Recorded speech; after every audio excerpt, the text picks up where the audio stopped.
We're going to be working through biosecurity, preventing the disease outbreak and the ramifications of when it fails. So first of all, diseases, they're quick and devastating when they do get into our barns. I don't think we can think of a better example than what PED did through our barns here just a couple of years ago. Initially we didn't have a definitive source. Everybody was really trying to search for answers, trying to figure out where it came from initially, much less how it was then traveling around into the facility so much. So, had a really rampant spread, quickly infected 70% of the U.S. sow herd. Most of the sow farms lost at least 4 weeks worth of weaned pigs, and some many more. We had millions of pigs died, and then we did lose trade for a little while on both live animals and meat. So I want to make sure people realize that it's just not the little diseases we're keeping out, just how big these ramifications really are. So also definitely exposed the biosecurity gaps throughout the industry, from the trucking to the feed to just anything and everything. People really started digging into it. So we need to put some dollar figures to this. We can't find a better case of this being documented than with PRRS. So it costs $664 million annually to the swine industry.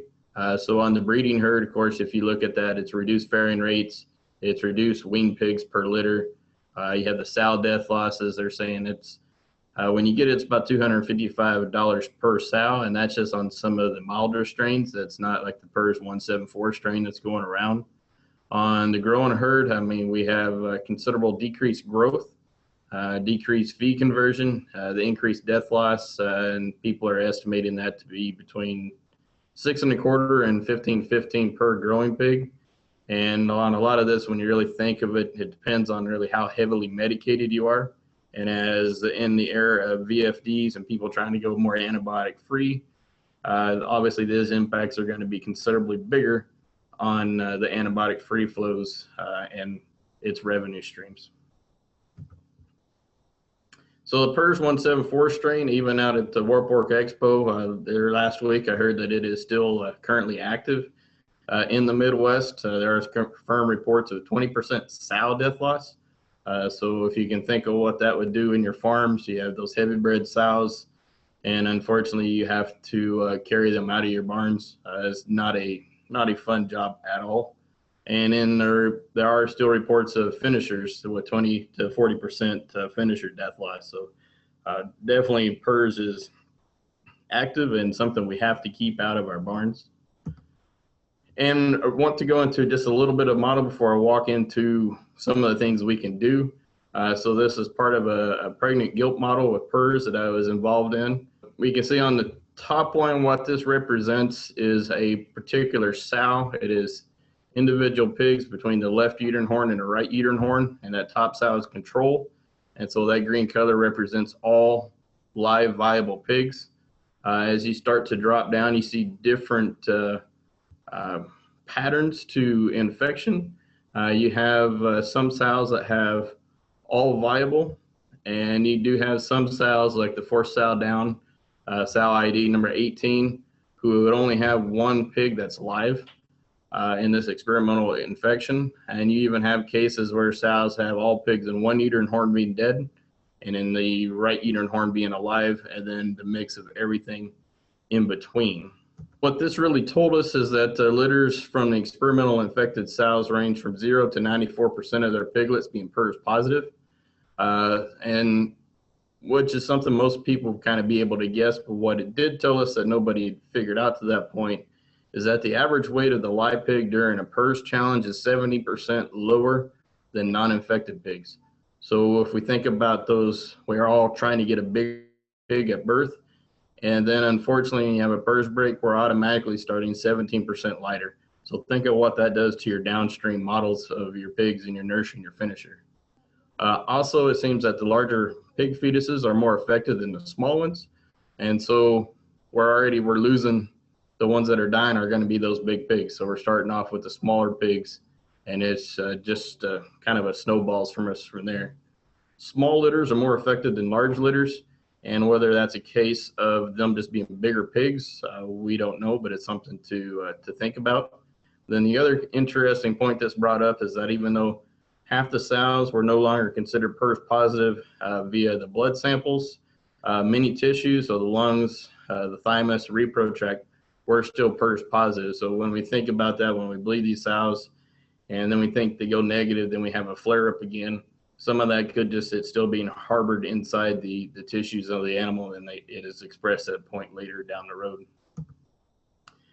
So that's really the why biosecurity is important. So really biosecurity is a set of preventive procedures intended to reduce the risk of transmission of infectious diseases to protect pigs. We can't ever guarantee, even if we follow everything, that we're going to be able to keep it out. Sometimes Mother Nature just doesn't cooperate with us. So biosecurity buy-in, people is the most important aspect of the biosecurity of your farm. If the people don't believe it, the people don't follow it, then it doesn't matter what you have written up or what you tell them. They don't follow it, everything else is meaningless. So we really need to work with your workers, barn workers, and make sure everybody really knows and understands the purpose of the biosecurity SOP. Make sure they're paying attention to that. Make sure they know why we have those and importance. Make sure they know the risk of the contact of other sources of pigs. You know, most people say no other contact with pigs and they just leave it like that, but make sure they know why. Make sure that they know that pigs can or humans can harbor viruses in our lungs, and we go from one farm to another, then we can actually spread those diseases. So make sure people know that. We need to make sure people know that biosecurity enhances animal health and performance, and it makes their job easier. Nobody likes it when you have a disease break and how hard that is on pigs and people. But if you go through and say, if we follow this, it's going to make it easier for you, then it's easier to get buy-in. Make sure they know the biosecurity rules are non-negotiable. When you have these, you need to have some sort of teeth into your SOPs to make sure they know that you're not going to let people be neglectful and ignoring those rules. Also, you need to go back and monitor those protocols. Make sure that people are following them, from your shower in procedures in the morning to entry of pigs and supplies. Make sure people are following those. Make sure they know how to identify signs of tampering or unauthorized entry of farms. We unfortunately are living in a time where we have animal rights activists that are going around. If they've been onto some other farms, then they could spread diseases even unknowingly, and we don't even want to think about what could happen if they're actually trying to spread diseases. So we need to make sure they know how and where to report concerns and suspicious activities and biosecurity risk. Go work with them, let them tell you if they think there's a risk, because that would definitely help you if they can report the signs. And make sure they know to recognize the signs of diseases and who to report those to.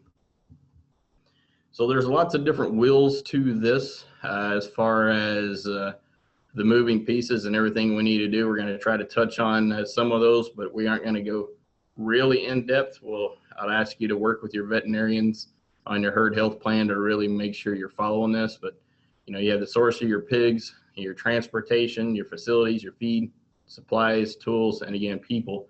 It all is going to come down to people in the end. So your facility, first and foremost, Nebraska, we're blessed with having a lot of wide open spaces. We are not pig dense as of this time. We are building more barns. And as we do so, we need to really think about how we're siting those barns. So we need to keep our distance from other barns. So it has been confirmed I've had some aerosol spread up to 2 miles. So when we're siting barns, try to keep distance between you and your neighbor. That minimizes the spread via wildlife, the birds going back and forth, the mice even traveling that far. We really need to try to keep Nebraska as clean as possible. So we need to make sure we're siting those barns not close to each other. And then just from a neighborly aspect, don't site a new barn near another producer. It's for the health of your pigs and the health of their pigs. So make sure you're working together on that. So distance from road, you need to balance accessibility of your employees and trucks with a more secure location. Everybody likes to have it sitting right on the highway for convenience, so your feed trucks are going to get in and out. but having them set off the road just a little bit is going to be a lot better to reduce the possibility of transmission of diseases via the air. When you are sighting, pay attention to the traffic on the road, how many market hog trucks go by you on that road. Is there a way to reroute the trucks around? So minimize your crossover traffic with other farms. So even coordinate with neighbors for dedicated routes for you and your neighbors. And when you're planning your barn, look for dedicated entranceways for your feed trucks versus your employees, so that way you're not crossing over. So trying to keep things as clean as possible. More on the facility, so secure your facility. If possible, fences, some gating to keep people at bay. Make sure you have some signage, your biosecurity signage and no entry. If you need those, I believe we still have some at the Nebraska Pork Producer Association, so we can contact us and we can make sure we get you some. Make sure you have your doors that are locked just to keep people out. It's definitely always better if you have some sort of occupied dwelling on site just to keep people at bay. And something that more and more people are doing, and I highly recommend, is having cameras on site, both inside and outside of the building. It's welfare and a biosecurity assurance. When you have those cameras up, people are less prone to step outside the emergency exits to bang the bins. They probably are going to be more likely to shower out, or at least go out, bang the bins, and shower back in. So something I consider to be very important. Sows, make sure we're using the isolation barns when you're bringing females in. We prefer not to have an in-barn isolation. On-site is okay, off-site's preferred, but if you have an off-site isolation, make sure it's not traveled too far and you aren't going to be passing other pigs on your way in. Otherwise, that defeats the purpose of having that off-site isolation facility. In your facility, make sure you have that clean and dirty side in your entryway. Make sure that your workers fully understand and execute the barn entry procedures. Make sure they're taking their shoes off on the one side, swinging over to go through and take their showers. Make sure they are showering in and out. And something I always like to ask people is, when is the last time you cleaned your entryway? That's your first line of defense into your barn. National Hog Farmer here, I believe 2 weeks ago, had an article out on trying to keep the red outside of your barn, referencing consider everything outside of your barn to be painted red and keep that out. Your entryway right there, that is your first line of defense on people coming in, so make sure that stays clean and disinfected. And then again, I like to hit on, make sure your personnel don't go in and out of the emergency exits to bang the feed bins. Make sure they know that they're supposed to go out through the showers and then shower back in. On the barn system, it's fairly obvious. We need to make sure we try to go all in, all out. The continuous flows are not good for herd health aspects. Make sure your facilities are washed, disinfected, and allowed to dry. And on the disinfectants, make sure you are following what your herd vet has asked you to do, and look to rotate disinfectants so that way we don't build up any tolerance. If you're on farms that still use boot baths, make sure that people know that it is no good to dip your boot that's covered in manure in a boot bath. It will not do anything. It just renders the boot bath ineffective. So make sure you clean your boots before you dip that, and that the disinfectant is changed regularly. On the facility, furthermore, rodent and bird control, make sure your bird netting is up so that way we do not have birds flying in. Obviously, we know they can transport in PED and TGE. We need to make sure we keep those out. Make sure your sterile zone around your buildings is free of weeds to try to keep the rodents at bay. And then make sure you have your bait boxes stocked and make sure they are being checked routinely. So more important that they're being checked, not just out there. Dead stock removal, composting and incineration on site are probably some of the best methods. But if you are composting, you make sure that you're covered enough that we have no access to scavengers. If you're using dead stock trucks, make sure you know who operates them.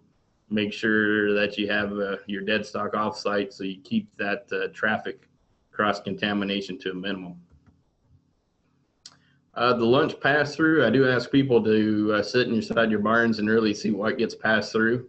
Obviously, everybody passes through their food, but there's a lot of keys, there's a lot of cell phones, and a lot of odd things that get passed through that people don't clean and disinfect. So I need to look at that. Something to consider is no international food. Make sure things been cooked, no raw pork. There are facilities to make sure people will actually have thoroughly cooked pork, or even some places that won't allow pork products to come in just as the ultimate biosecurity. Again, I hit on cell phones because I see that way too many times. People set them in the pass-through. They're not disinfected.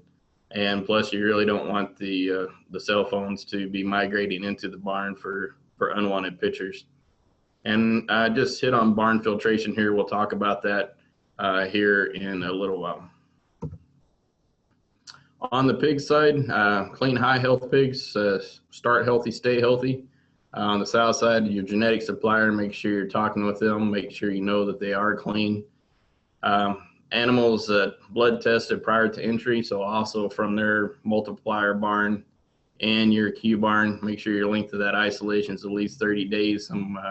42 days is preferred. On your isoline feeder pig supplier, know their health as well, and try to do single source barns and sites, so that definitely will keep your health status a lot higher. And then make sure your vets stay in contact with each other. Make sure that vet-to-vet communication is always an open dialogue, so that way everybody does know what's going on. For the sow farms that do bring in semen or have semen delivered, on farm or purchased, on farm is better. Most people don't like to have that risk or don't like to collect on site. So most people do purchase it. So make sure that you're working with a high health supplier. Again, this is another case for vet-to-vet communication. Make sure your vets are talking. Make sure you know that everybody is staying up and staying clean. Most boar studs are very, very good about this and notifying customers immediately if they have a break. On your semen delivery, have a dedicated drop site. Off-site is preferred, just because those delivery drivers do go to so many different farms. We just need to minimize the spread to our farm and to neighbors' farms as well. And then just the other thing to think about is make sure you remove that exterior delivery bag prior to moving it into the barn. So just that extra layer of defense. Get into transportation. Make sure those trailers are clean, disinfected, and dried. There's some that kind of skip that. We need to make sure that everybody working in the barn knows that they can or should report when there's a dirty trailer that backs up to their barn. So we definitely do not want dirty trailers backing up, and we need to make sure barn workers know they need to report that. Dedicated trailers to production segment. There is the added expense of having extra trailers, but try not to have the same trailer that's used to go to the packing plant be the same trailer you back up to your sow farms and unload your little isoline pigs. We need to make sure that the truckers are clean, and the animal handlers, if you have animal handlers, to come in on your loadout crews. Make sure that there is that proper handler protocol. Make sure they know that line of separation, whether it's at the chute, at the barn entry door. Just make sure everybody knows where that's at, so pigs go one way, they don't come back, and we don't have truckers or loadout crews going back and forth and walking the diseases into your barn. So make sure everybody has the clean boots, gloves, coveralls, so that way you keep the trailers and barns clean in the process. And then kind of one of my pet peeves is the rattle paddles on the side of the trucks. I see it quite often driving up and down the highway where people have the rattle paddle stuck on there, and I really have to question myself, especially when it's cool, wet weather. Is that a dirty rattle paddle that they put on the side and they're going to wait and clean? Or is that a rattle paddle that they're just going to keep pulling out and using and spreading diseases from who knows what all over the country? So that's one of my pet peeves, is we could get the rattle paddles off the sides of the truck, keeps them clean. It'd make me feel a little better on that one. And then as we think at the plant, some production systems are having truckers stay in the truck at the plant. They're either having a packer unload. So you need to talk with your packers, see if that is the option. or they're having dedicated farm personnel at the plant to unload, so that way the trucker and the cab of that truck stays clean, because that's a really hard segment to keep clean. Furthermore, we need to make sure that the drivers stay cognizant of not tracking diseases back into the truck cabs if they are out. Everybody knows they're trying to keep it out of the trailers, but into the truck cabs is that kind of the no-no, the taboo that we need to start breaking as well. And even talking with the packers today, they said that there are still a lot of truckers that will just kind of get out wandering around the facilities and then hop back in their truck without ever booting up. So we need to make sure that all of the truckers know the proper protocol when you're at the packing plants, because those packing plants are known reservoirs for lots of the diseases. Yet we still have some truckers that aren't following that protocol. So please talk with your truckers on that. Trailer baking, obviously that's one of the great ways to kill a lot of diseases. 142 degrees Fahrenheit for at least 10 minutes, but some places are preferring 160 to 165. But if you go much higher, or you don't have your baking bays set right, there can be some hot zones, and you can shorten the lifespan of your trailers. Make sure you have dedicated transport routes. It's extra critical for breeding stock and even critical for your weaned pigs. Make sure your truckers aren't stopping at the popular spots for livestock drivers, so you aren't pulling up and parking right beside another load of hogs. And then if you are going long distance, especially the breeding stock or weaned pigs, look to having team drivers, so that way you don't have that extra regulated downtime with the stock on the trailer. Feed the trucks, what other farms have they been to? Have they been cleaned, disinfected the tires, and even the truck driver cleanliness. At the height of PED, you had many farms that had their own barn workers go out and unload their feed. That way the drivers never exit a truck. So that is something that we should probably consider to keep maintaining going forward. Then the feed itself, obviously that's one of the big ways that PED wind up spreading around the country. We just have to be cognizant of our feed ingredients and where we source a lot of those. For farm supplies, anything that goes into the farm, your tools and that stuff, have them delivered off-site to an off-site office somewhere. So that way we keep the UPS trucks off of the building sites. And then make sure that everything gets disinfected or fumigated into the building. Same thing with the tools. Prefer to have your farm site set up with enough tools to handle everything they need to do. But obviously sometimes that just isn't going to happen, or you need some specialty tools. So at a minimum, have everything clean and disinfected in and out of the building. Again, we're going to hit on people just because it all boils down to people. Make sure they're clean, make sure they have no outside pig contact, make sure they meet their downtime requirements, and have something set up for visitor requirements. And I know most people are almost at 0 visitors, but we just have to really watch the people. So developing a plan, risk factors for each farm are going to be different, very unique.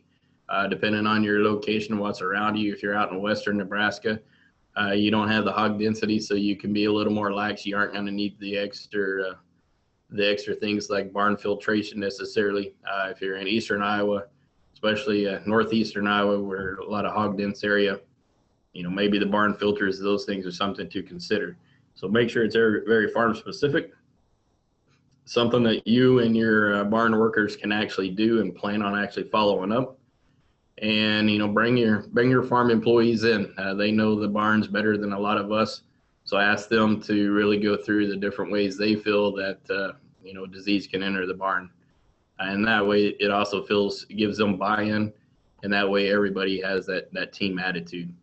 And then always follow up and reassess the plan to make sure everything is being followed and see if there's any new risks that are coming up. So if you really want to try to put up a cost analysis to see if it's worth it or not, they have this nice little equation to use, but essentially it comes down to how hard is it to put in the barn, what does it cost, and then what is the return on the backside.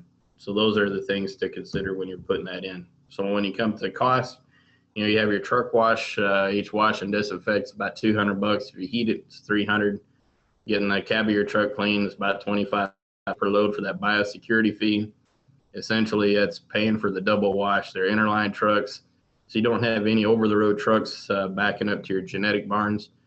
And as we really look to some of these large commercial sow barns, 5,500s or the 10,000s, when they're taking a lot of little pigs out, is that something that we need to do on the commercial sow side as well? Have the double truck, interline trucks, so that way we don't have any contamination backing up to our barns, because we have a lot of value tied up in those barns.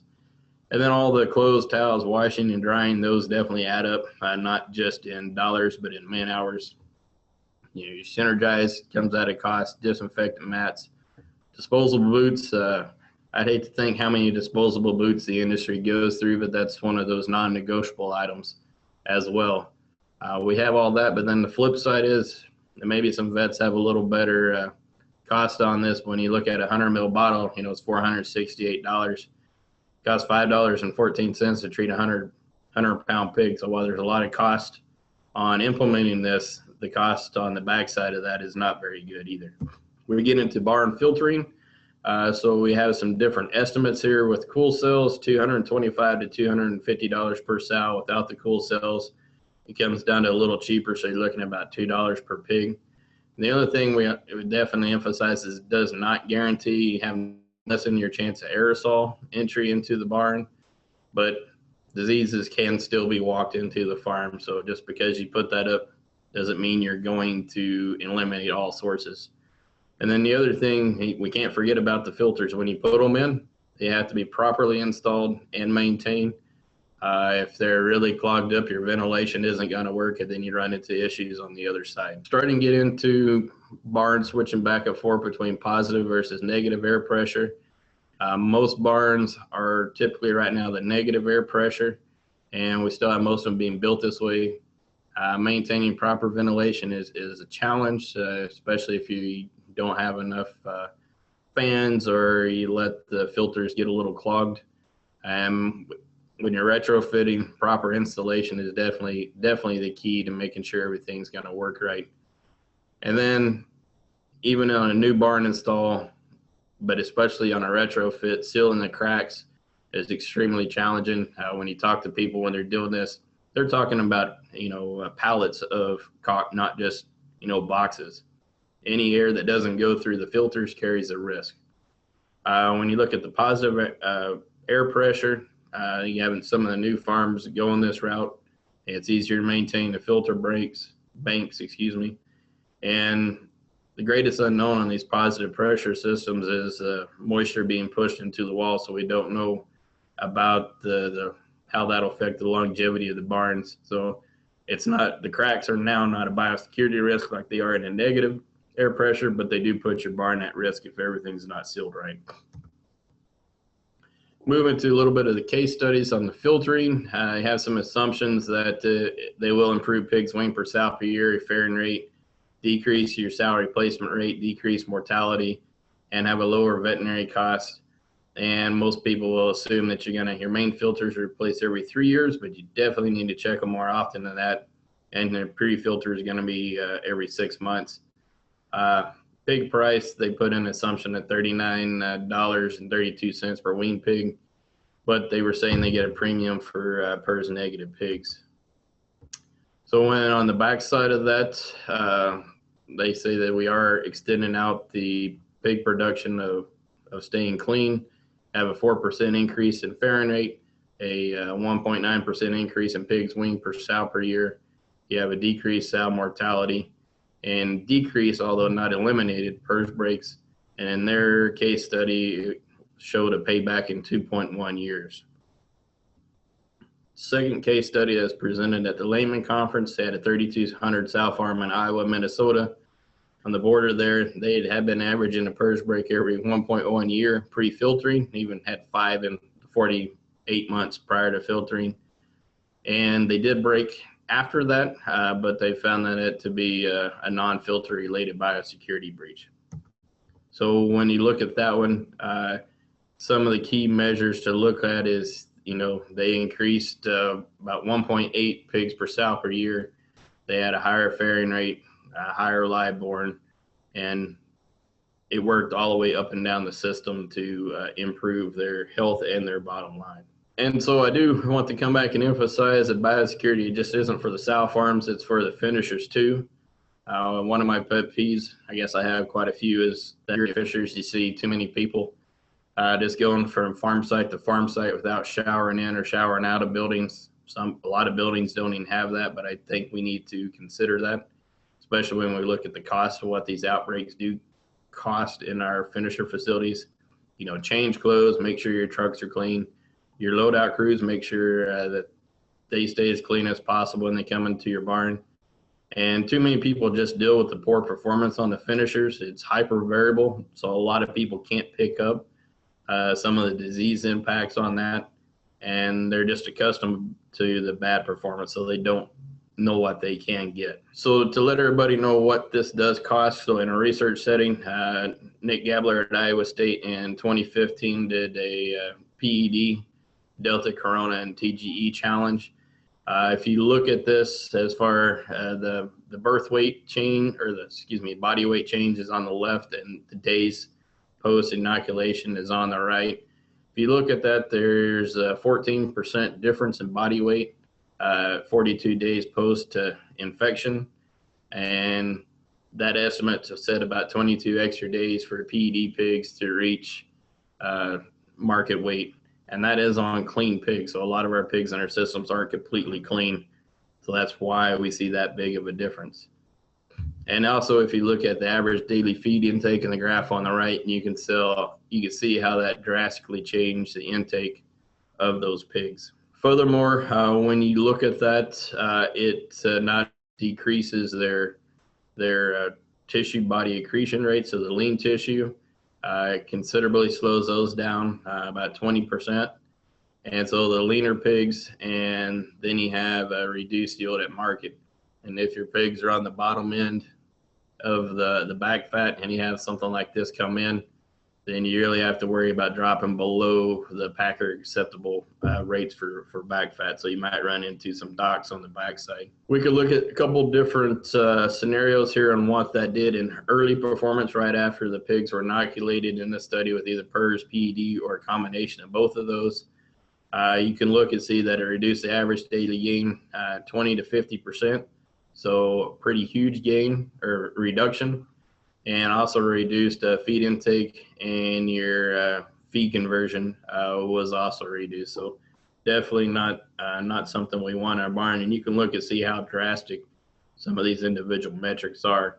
But more importantly, even after the early disease setbacks, it's been documented that the PRRS challenge pigs never catch back up. They never have that compensatory gain. So they get behind, and they always stay behind. And I think this is the best graph I've ever seen to really document how that affects the long-term growth of these pigs. So in this case, you know, the pigs are 72 to 75 pounds when they were inoculated. And then, so they were in that early grower or late grower finish phase, and it set them back 14 days to market. So unless you have a lot of extra slack built into your system, you know, 2 whole weeks, that's a lot of extra barn space that PRRS cost you. And if you don't have the extra barn space, then you know you're going to be marketing those pigs light, and that's an even worse scenario. More detailed look on that, so you can look and see that it took 6% off of your average daily feed intake, decreased average daily gain 10%, decreased your feed conversion by 7%. So very significant results. And again, there's no compensatory gain that ever comes back to those pigs once they're PRRS challenged. So it comes down to it, it's 2 extra weeks to market. You have the facility management cost, you're looking at 12 cents a day. But most likely, and I put today on there, I didn't update this graph for today's market price, but you can tell that if you're having to ship pigs early because of space being limited, it's drastically going to impact your bottom line. You're looking at over 60 pounds of extra feed needed on those infected market hogs. Considerable difference in feed cost. With the cost of feed, we definitely never need that to go up. And then that 1% change in death loss or dead on arrival changes break even by $1.62 per finished pig. So if you want to know what these diseases cost, they definitely add up. So very important that we keep those diseases out of our barn. And that's just kind of the smaller ones that we kind of have and we manage that don't mess with our export markets. U.S. heavily depends on exports. Today, we're somewhere around 26% of our pork gets exported around the world. If we have foot and mouth disease, African swine fever, any of those, it would stop our export markets immediately. And as we look into that, especially with the pork that we have coming down the line with the expanded packers and everybody expanded to how we're going to eat our way through all this pork. So we definitely don't want to have any of these diseases. So we need to make sure we keep our biosecurity up top notch. We move into this, so just a little cost of what it was in England. We're over $4 billion US on the private sector, and or in the public sector, and over $7 billion US dollars in the private sector is what it actually cost people. And that doesn't take into account the emotional toll on producers who had to see their livelihoods disappear, literally in flames in some cases. It's been documented or estimated that if we had a foot and mouth disease break here in the Midwest, losses to producers and consumers would be somewhere in $188 billion, and additional government losses at $11 billion due to try to control the livestock movement around and depopulating the infected livestock. So while we're trying to really work on PED and PRRS and Seneca Valley, those are just unfortunately minor details to if we have one of these majors. So biosecurity is ultimately key to our livelihood. So in a quick summary, diseases are definitely devastating and costly. They can move through areas and regions very quickly. We need to make sure biosecurity measures are tailored to individual farms. It's not a one-size-fits-all. There are definitely measures that are cost-effective in reducing diseases. Biosecurity is important on both the sow farm and the finisher farms. And I'm going to end on, we definitely do not want our borders to be shut down. So with that, that was a quick rundown here. We'll see if we have any questions or anything of those things. Dr. Mote, is there anything you would like to end with or any last comments for those attending? I would like to thank everybody for listening, and then just say how important the people are in this entire scenario. So make sure we're working with our people in our barns, and everybody knows no matter what their job is, biosecurity is very important and it's their responsibility too. Great. Thank you so much. And thank you to everyone who attended. We appreciate it. Thank you, everyone, and have a great rest of your day.